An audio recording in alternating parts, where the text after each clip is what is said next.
Bonjour à toutes et à tous. Je suis Thierry Sabot, le directeur de Agence culturelle Nouvelle-Aquitaine. Je suis vraiment ravi, très heureux vraiment de vous retrouver toutes et tous pour ce troisième forum Entreprendre dans la culture Bonjour Nouvelle-Aquitaine. à toutes et à tous. Et Je suis vraiment, Thierry c'est Sabot, le directeur de un Agence soulagement culturelle après Nouvelle-Aquitaine. ces dernières semaines et ces Je derniers suis mois vraiment ravi, d'avoir la possibilité très heureux d'être vraiment avec de vous vous retrouver aujourd'hui et toutes et demain. tous. Le troisième forum Entreprendre dans la culture Bonjour à toutes et à tous. Et Vraiment, je suis Thierry Sabot. Voilà, donc je voulais en quelques mots vous annoncer comment les choses vont se dérouler ce matin. Voilà, vous allez dans quelques instants entendre quelques mots d'accueil, d'introduction, mais surtout de mise en situation, de témoignage du moment où nous sommes. Donc prendront la parole Nicolas Dextrait, qui est le président de notre agence. Euh, Ensuite, nous écouterons Éric Correa, élu régional, conseiller régional, délégué aux industries culturelles, créatives et aux droits culturels. Ensuite, nous entendrons Arnaud Litardi, qui est le directeur régional des affaires culturelles. Et nous terminerons par une petite vidéo surprise. Je vous expliquerai ça plus tard. Euh, à la suite de ça, il y aura une petite interruption, voilà, et nous reprendrons nos travaux à 10h30 pour la conférence inaugurale de ce forum. Vous pourrez suivre une partie de ce forum, mais j'espère que vous serez avec nous pour la totalité de ces 2 journées, pour ce programme riche et varié. Voilà, sans plus attendre, je passe la parole à Nicolas, voilà, notre président. Merci beaucoup Thierry. Bonjour. Être avec nous en direct pour lancer ce troisième forum régional Entreprendre dans la culture. Je suis Nicolas Dextrait, donc le président de l'Agence culturelle Nouvelle-Aquitaine, là, qui conçoit et qui organise ces rencontres. À ce titre, c'est avec un grand plaisir que je vous accueille aujourd'hui. Cette année, il est vrai, dans des conditions très particulières, on peut même dire extraordinaires, mais il semble donc prendre de cette finie, en espérant tout de même que nous n'allons pas finir en perdant un jeu vidéo. En tout cas, on vient de voir que nous sommes 407 inscrits. Bienvenue à tous. Poitiers est le format de 18, Mont-de-Marsan et le théâtre de Gascogne en 2019, et puis Limoges et son opéra, comme était prévu pour cette édition 2020. Malheureusement, c'est à 15 jours. C'est donc avec beaucoup de regrets que nous avons abandonné à la fois le principe d'un forum, donc également nos relations avec l'équipe de l'opéra, avec laquelle nous travaillons étroitement depuis presque un an. Dans le rendez-vous sous une autre forme, nous n'avons pas 100% numérisé. Nicolas, la Oui, qualité oui. de la liaison est mauvaise. Je suis désolé de t'interrompre, mais on ne t'entend pas, ou un mot sur quatre. Euh, Est-ce que tu m'autorises à prendre, malheureusement, je suis désolé, mais la main pour peut-être poursuivre ces quelques mots d'introduction parce que vraiment, voilà, on ne t'entend pas. D'accord, très bien. Je suis désolé également, en tout cas. Bien. Bon. Donc oui, malheureusement, comme le disait Nicolas, le contexte sanitaire nous a contraints à renoncer il y a à peine 15 jours à cette organisation à Limoges au sein de son opéra. C'est vraiment avec regret que nous avons abandonné à la fois le principe d'un forum en présentiel et notre coopération avec l'équipe de l'opéra avec laquelle on travaillait étroitement depuis presque un an maintenant. Entre tout annuler et maintenir ce rendez-vous sous une autre forme, je vous avoue que nous n'avons pas longtemps hésité. Nous avons opté pour un forum 100% digital grâce au concours technique de Cooks Productions, qui est un spécialiste des médias et de la production audiovisuelle. Un forum, c'est quoi? C'est un espace de rencontre et d'échange où le formel côtoie l'informel, un moment où l'information plus descendante est complétée par des temps plus réflexifs, où les démarches de réseau s'articulent à des ateliers de production et de débat. Évidemment, nous avons dû revoir nos ambitions, même si le lien restera possible via ce que l'on appelle le live chat, clavardage en direct, disent nos amis québécois.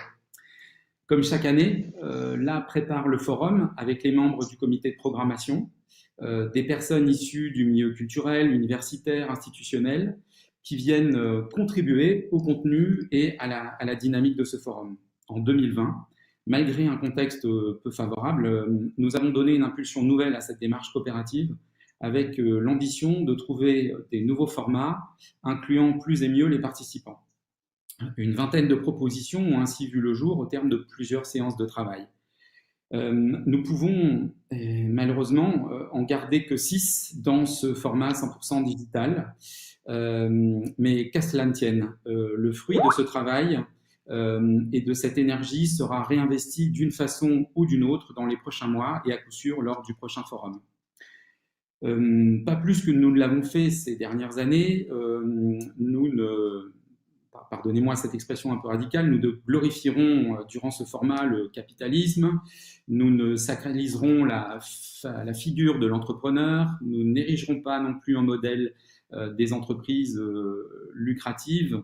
En revanche, nous poursuivons notre recherche de compréhension et de connaissance, notre démarche de décloisonnement, notre souhait de valoriser des expériences nouvelles, les organisations alternatives, les modèles hybrides, les systèmes humains coopératifs et apprenants. Nous continuerons à chercher de nouvelles façons de créer et de produire, de soutenir les artistes et d'aider à orienter les politiques culturelles dans le sens d'une meilleure prise en compte des droits humains fondamentaux. Alors, je ne vais pas reprendre le déroulé du forum. Le site internet qui donc restera ouvert durant ces 2 jours est tout à fait complet et précis. Je dirais tout de même que le moment que nous vivons, qui nous touche dans nos métiers, dans nos responsabilités, dans nos organisations, y compris dans nos intimités, constitue le fil rouge de ces 2 jours.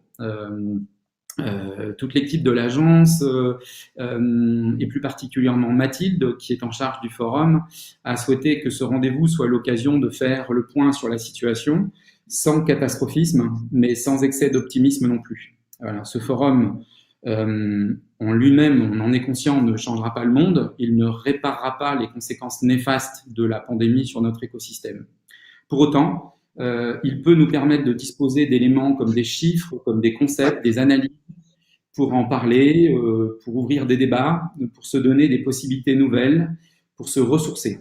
Il me semble que nous en avons besoin, en complément d'autres modalités d'accompagnement, notamment les mesures financières qu'assument avec bienveillance et engagement les différents niveaux de pouvoir public. Alors, la parole sera donnée dans quelques instants à l'État et à la région. Et ensuite, nous entendrons Alain Mercier, qui est le directeur de l'Opéra de Limoges.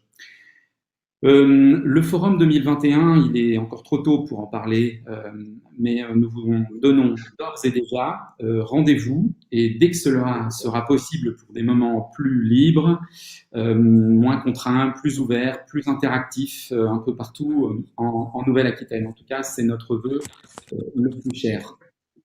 Voilà, donc je propose de passer à présent la parole à Éric Correa, conseiller régional, délégué aux industries créatives et aux droits culturels. Merci Éric, à toi la parole. Bonjour à tous et merci pour cette invitation. J'ai l'impression qu'on n'est que 3 parce qu'il n'y a que 3 personnes affichées sur l'écran, donc ça fait drôle. Juste un petit message simple mais bref, et j'utiliserai la phrase d'ailleurs de Joël Brouche, directeur de l'agence OARA, c'est confiné mais déterminé. Voilà, donc c'est une période quand même très particulière que l'on vit depuis le mois de mars et qui est vraiment très mortifère pour le monde de la culture. On a pu le mesurer encore dernièrement et vous dire que la région, son principal souci avec ses agences, c'est aujourd'hui comment on reste présent pour assurer, si je peux m'exprimer ainsi, cette période de transition qu'il y a entre bien le mois de mars et puis le début d'une reprise d'activité normale, entre guillemets, parce que je ne sais pas ce que demain sera une activité normale dans le monde de la culture. Voilà, donc la région, elle est là, elle a déjà fait effectivement un plan de relance très important pour le soutien. Je rappelle que nous avons maintenu par exemple toutes les subventions aux festivals qui ont été pratiquement tous annulés cet été, toutes les manifestations. La région a contribué à hauteur de 70%, dont toutes les avances ont été faites le reste sera versé que en fonction des dépenses vraiment réalisées. Je rappellerai le soutien au monde associatif. J'ai oublié aussi de rappeler ce que la culture était aussi au monde économique. Je rappelle qu'un rapport qui, il y a quelques années, avait fait beaucoup de bruit, que la culture, c'était 3,2% du PIB, soit 7 fois la valeur ajoutée produite par l'industrie automobile. Et donc cette force-là, elle est aussi présente en région Nouvelle-Aquitaine. C'est un élément aussi important qu'il faut prendre en compte, mais malheureusement, on se rend compte que c'est peut-être pas suffisant parce que la culture n'apparaît pas comme un produit essentiel, et ce que je regrette parce que pour moi, il est aussi important de se nourrir de pâtes ou d'autres choses que de se nourrir de livres, de musique, de spectacles qu'il puisse se faire. Mais il y a une crise sanitaire, effectivement, et nous devons tous y participer, mais il y a de la part non seulement des acteurs culturels, mais des citoyens, beaucoup d'incompréhension dans toutes les différentes mesures qui sont prises dernièrement. Quoi qu'il en soit, la région continue d'être présente, d'être ouverte toutes ces actions et ces agences, que je n'oublie pas effectivement ces agences. Je rappelle que en ce qui concerne l'OHARA, dès le début, ça a été des mesures qui ont été prises, 11 mesures exactement, dont le maintien de toutes les aides à la diffusion, ça c'est important, de notre agence, la garantie de la trésorerie des équipes artistiques, la contribution d'un fonds de solidarité, l'organisation de résidences et de captation vidéo, qui continue d'ailleurs, et à l'aube de ce deuxième confinement, eh bien, ça sera plus de 11 résidences captation de spectacles qui seront programmées cette saison à la Mecca. C'est un confinement qui permet aussi aux artistes de continuer à travailler. Donc, c'est la participation de l'OHARA à toutes les co-réalisations qu'elle soutient. Et donc, c'est engagé, ça va se faire. Toutes les journées professionnelles sont maintenues et ça représente un effort de plus de 700 000 euros de notre agence qui est bien évidemment est subventionnée à plus de 90% par la région Nouvelle-Aquitaine. Je n'oublie pas non plus l'agence ALCA présente dans le monde du livre et qui a soutenu. Je rappelle que l'agence ALCA, d'ailleurs, elle a été l'initiative de la mise en place d'un site internet où on peut acheter dans les librairies indépendantes, mais sur notre territoire. Et donc ça fonctionne très très bien. Merci pour cet outil-là, mais aussi sur le cinéma. Nous avons été très présents, nous avons augmenté un certain nombre d'aides au programme, mais tout cela reste bien fragile et je ne sais pas en 2021 dans quel état vont se réveiller toute notre société de production. La région Nouvelle-Aquitaine a vraiment une politique dynamique sur 3 dernières années dans le monde du cinéma. Nous sommes la deuxième région en France de cinéma après l'Île-de-France, où non seulement on venait produire en Nouvelle-Aquitaine, mais on peut produire maintenant de Nouvelle-Aquitaine parce que nous avons des sociétés de production qui ont vraiment sont montées en charge en dynamisme, en professionnalisme et produisent maintenant à l'international. J'ai bien peur que tous ces efforts faits avec le soutien de la région, eh bien, demain, soient très, très, très fragiles, voire peut-être n'existent plus. Donc, c'est vraiment une préoccupation majeure de la part de la région dans tous ces domaines. Je parle aussi de la musique, tout le réseau des indépendants de la musique, le RIM que l'on soutient, tout ce qui est producteurs locaux, tout ce qui est label indépendant. On a 12 ou 13 labels indépendants en Nouvelle-Aquitaine. Voilà, donc je suis quand même plutôt inquiet, mais je ne suis pas le seul, partagé pour tous ces acteurs-là du monde de la culture au sens large du terme en Nouvelle-Aquitaine. La région est là, elle sera là présente. Lundi 16, c'est-à-dire lundi prochain, nous allons avoir une séance plénière du Conseil régional où nous allons voter un nouveau plan d'aide pour toutes les entreprises et associations privées du territoire, quel que soit leur domaine d'activité. Donc ça sera ouvert aux entreprises et aux associations culturelles qui pourront avoir un soutien qui n'existait pas lors du premier confinement, par exemple, mais que l'on va mettre en place maintenant. J'espère que ça sera voté à l'unanimité lundi 16 pour ce soutien-là, mais effectivement, ça sera parce que l'État, ça vient en commande de l'État, l'État va aussi soutenir et nous on viendra en complément de ce que peut faire l'État, mais en élargissant aussi toutes ces aides-là. Et j'espère évidemment que ça sera voté à l'unanimité. Et les bénéficiaires, encore une fois, ce sont tous les acteurs concernés, quel que soit leur statut, associatif ou entreprise, salle de spectacle, bibliothèque, centre de documentation, librairie, cinéma, salle d'exposition, musée, etc., etc. Il y en a d'autres. Je rappellerai aussi sur nos salles des cinémas, nous avons été la première et la seule région en France à soutenir aussi l'exploitation des salles de cinéma qui vont bien mal. On a plus de 150 cinémas indépendants en Nouvelle-Aquitaine.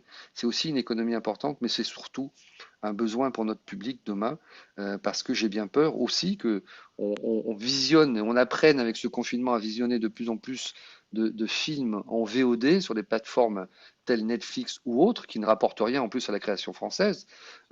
J'espère bien qu'il y aura un retour vers les salles de cinéma. Voilà, donc je suis synthétique, je fais quelques résumés, mais juste de vous dire que la région Nouvelle-Aquitaine sera à la hauteur, nous l'espérons, de l'attente qui est très forte, qui est immense même, de nos acteurs culturels dans toute leur diversité sur notre territoire. Merci Voilà. Eric. Le forum que nous entamons ce matin a pour ambition effectivement de se faire l'écho de toutes ces dispositions, de mettre à plat un certain nombre de perspectives collectives, communes, partagées. Et donc voilà, c'est dans ce comité de programmation qui accueille voilà, de façon assez large des organismes comme les agences culturelles avec lesquelles nous avons des liens réguliers, comme des organismes de ressources comme Pôle emploi, Culture Spectacle, l'AFDAS, des organismes universitaires comme UBIC et de nombreux autres organismes que nous avons dans cet effort collectif conçu ces 2 jours de travaux. Cher Thierry, j'ai bien évidemment pas cité l'agence A, qui est aussi en première ligne par rapport au confinement. Alors, peut-être de manière différente, bien sûr, par rapport à nos agences, mais qui est là. Et merci pour tout le travail réalisé, parce que c'est un observatoire aussi magnifique, cette agence-là, et qui nous permet justement aussi à un moment donné de mieux cibler nos aides grâce au travail fait par l'agence que tu diriges, Thierry, et présidée par notre collègue qu'on n'a pas malheureusement eu du mal à écouter à cause des problèmes de connexion tout à l'heure, mais le travail que vous faites est précieux. Merci. Nicolas, je ne sais pas si ta connexion est mauvaise ou est-ce qu'elle s'est améliorée. Je ne sais pas, c'est à vous de juger, c'est juste un test. Voilà. Oui, mais je crois que c'est pas beaucoup mieux. Encore désolé. Je passe la parole à notre directeur régional des affaires culturelles, Arnaud Litardi. Merci Thierry, bonjour à tous. Donc la question est de savoir à quel moment nous sommes, si j'ai bien compris. Alors à quel moment nous sommes, c'est un peu difficile à dire parce que il faudrait savoir ce qui va se passer après. Et on est malheureusement bien incapable. Donc le moment où nous sommes, c'est un quotidien extrêmement ravageur. Je crois qu'il faut dire les choses, avec des sacrifices considérables qui sont demandés au milieu de la culture et au public.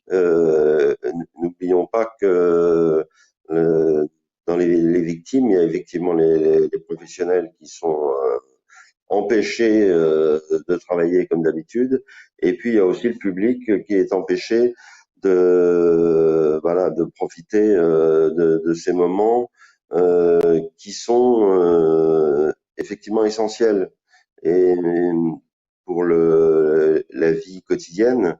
C'est pour ça que je ne rentrerai pas dans ce débat de savoir ce qui est essentiel et ce qui ne l'est pas. La culture est essentielle et c'est un sacrifice de ne pas pouvoir en bénéficier. Je crois que c'est clair pour tout le monde. Simplement, la culture a un gros inconvénient qui est son avantage en même temps, c'est la convivialité. et la convivialité nous est interdite. Donc, à partir de ce moment-là, eh bien, on doit se passer aussi bien d'aller au spectacle que d'aller au restaurant, d'acheter des fleurs et tout ce qui est humain et finalement est un peu relégué. Je suis évidemment très reconnaissant à l'agence d'avoir décidé de maintenir ce forum et contre vents et marées. Malgré tout, on voit bien, quelle que soit la contrainte technique, on voit bien qu'on n'est pas tout à fait dans ce qu'on aimerait, c'est-à-dire dans une relation humaine où le dialogue serait plus direct, plus chaleureux, voire plus animé. Là, évidemment, on est un petit peu dans des échanges de paroles stéréotypés. Pour ça, je ne reviendrai pas sur l'ensemble des mesures que le ministère de la Culture a pu mettre en place. On est dans un moment où il y a en gros 3 temps. Il y a le temps de la survie qui demande énormément de réactivité. Donc voilà, cette réactivité, elle est présente.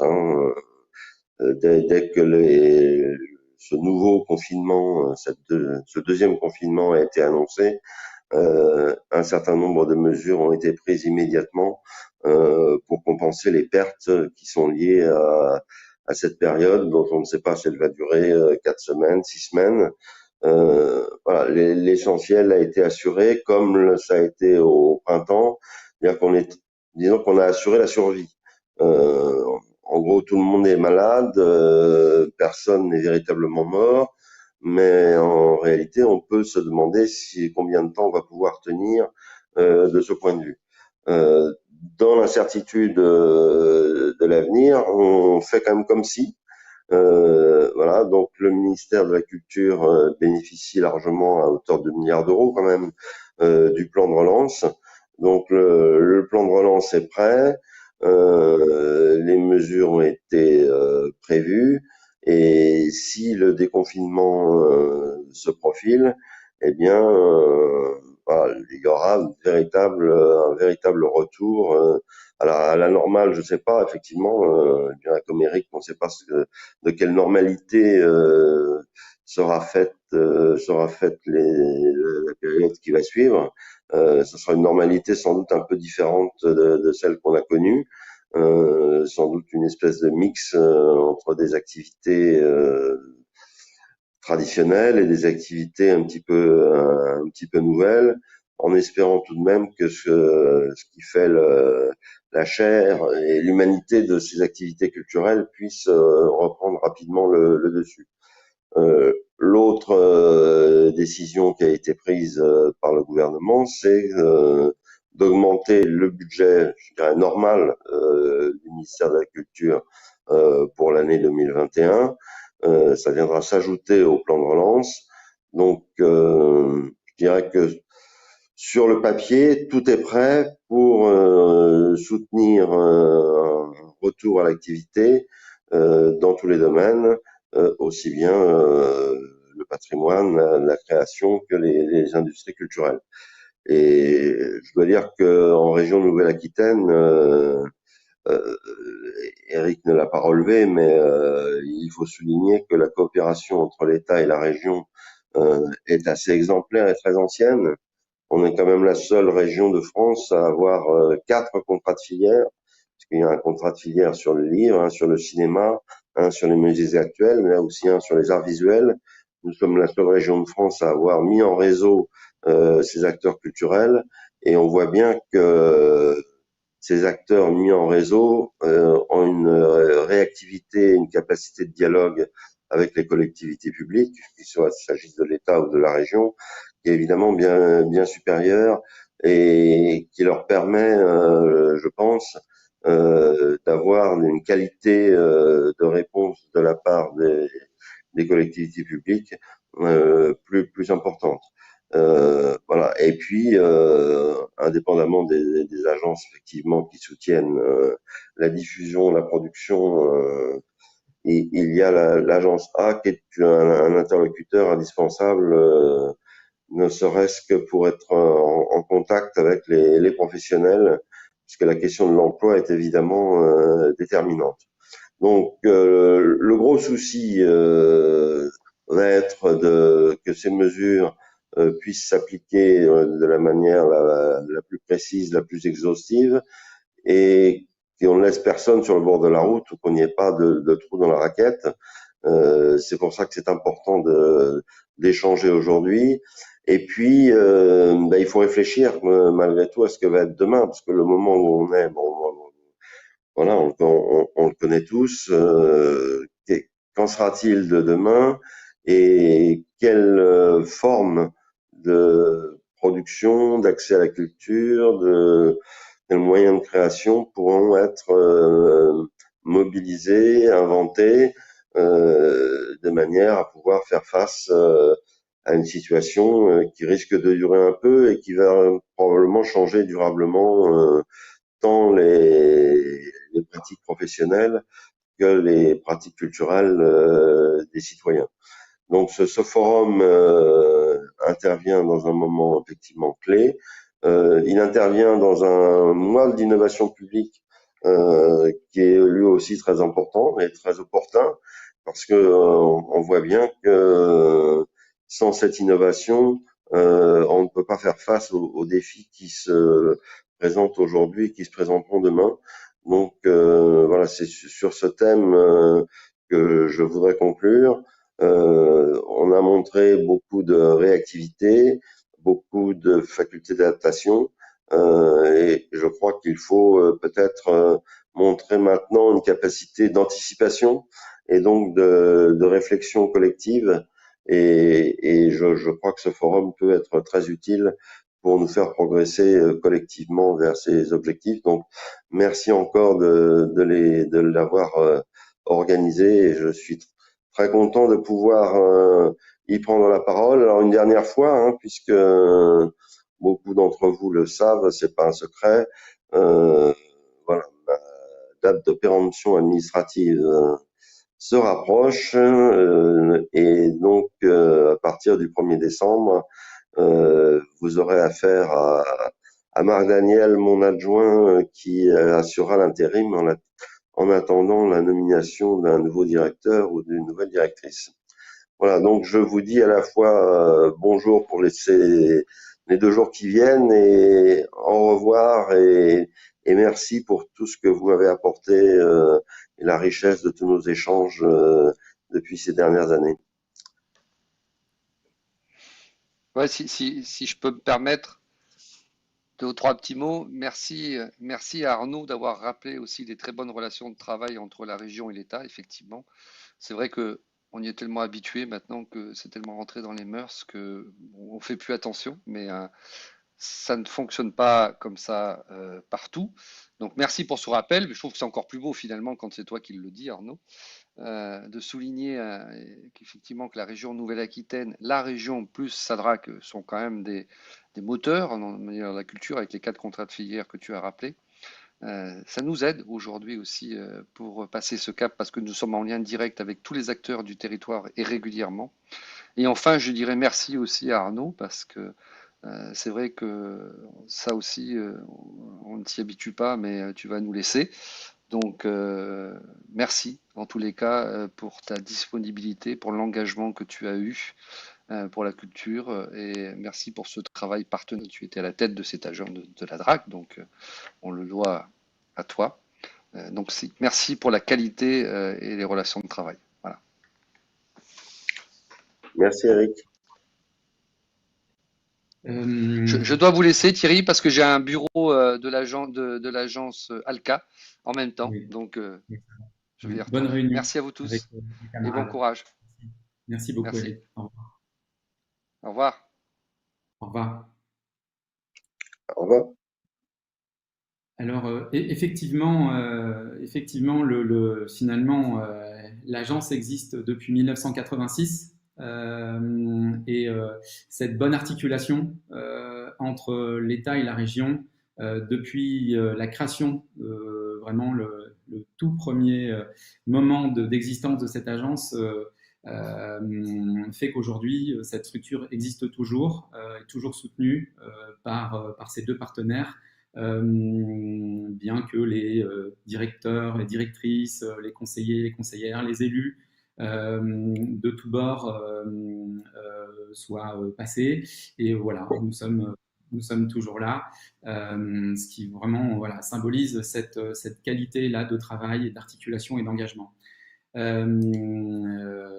Je voudrais, pour terminer ces quelques mots d'introduction, à présent passer la parole à Alain Mercier. Alors c'est une parole un peu décalée et volontairement décalée par rapport aux propos que nous venons de tenir.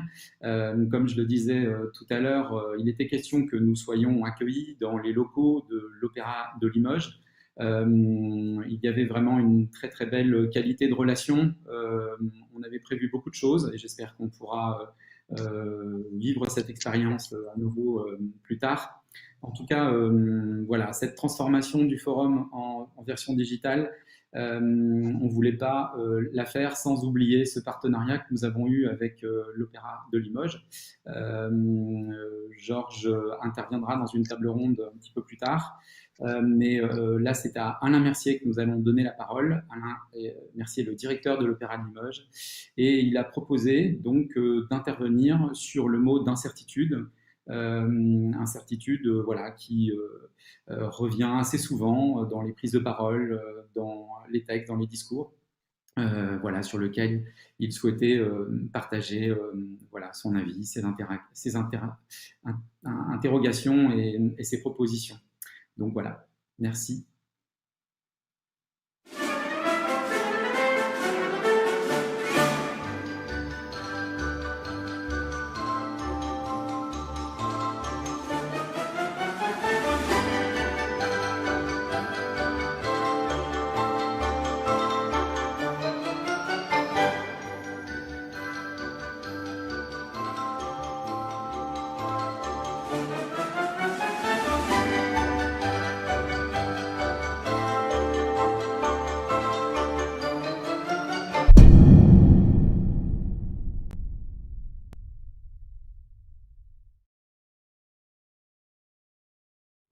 Bonjour à toutes et à tous, nous sommes ici sur le grand plateau de l'Opéra de Limoges, le lieu même qui aurait dû vous accueillir pour le forum Culture Entreprendre, organisé par l'agence A en ce mois de novembre 2020. Il était prévu que je vous lise un petit texte au début de cette manifestation et à défaut de pouvoir le faire en direct, je voulais donc enregistrer.